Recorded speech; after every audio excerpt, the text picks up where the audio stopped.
मेधा, ए मेधा, सो गई क्या? अब जाने भी दो। मैं अच्छी तरह जानता हूं कि मुझसे लड़के रात भर नींद नहीं आएगी तुम्हें। मेधा, कम ऑन यार।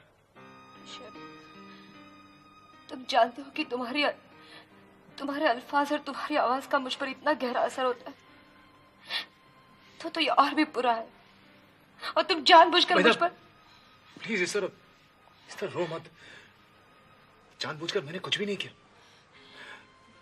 जब मेरा मूड खराब होता है, मेरे मुंह से कौन से अल्फाज निकलते हैं, किस सुर में आवाज निकलती है, मुझे इस बात का होश ही नहीं होता। आई एम सॉरी, मुझे वो सब कुछ नहीं कहना चाहिए था। ऋषभ, तुम मुझसे कुछ भी कहो, मैं सुन लूंगी, मैं बर्दाश्त कर लूंगी। मम्मी के सामने नहीं। तुम मम्मी के सामने शिकायत भी करते हो तो मुझे इल्जाम जैसा लगता है। मुझ पर गुस्सा करते हो तो तुम्हारी आवाज में नफरत सुनाई देती है। मेरा अपना घर मुझे गैर सा लगने लगता है। दीवारें तक मेरा हाथ पकड़कर मुझे बाहर धकेलने जैसी लगती है। फर्श पर जैसे कांच के टुकड़े बिखरे हुए हो। मेधा, तुम नहीं जानते मुझ पर क्या गुजरती है। ऐसी जिंदगी तो नर्क से बदतर है। मेधा प्लीज रिलैक्स। देखो तुम ओवर रिएक्ट कर रही हो।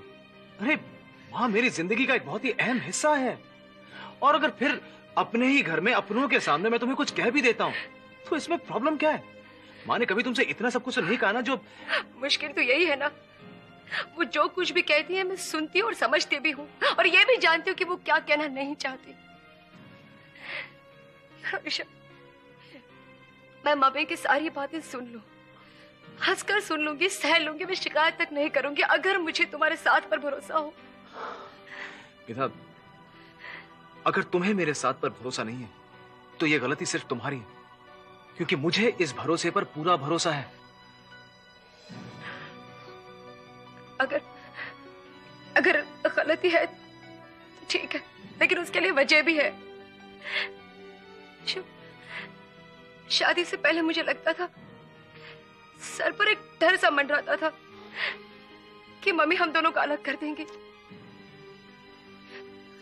शादी तो हो गई ऋषभ, लेकिन अब भी वो डर मेरे दिल से नहीं जाता।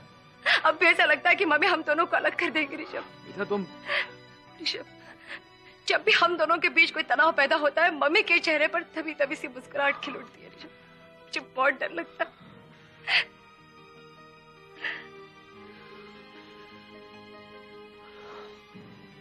आप दोनों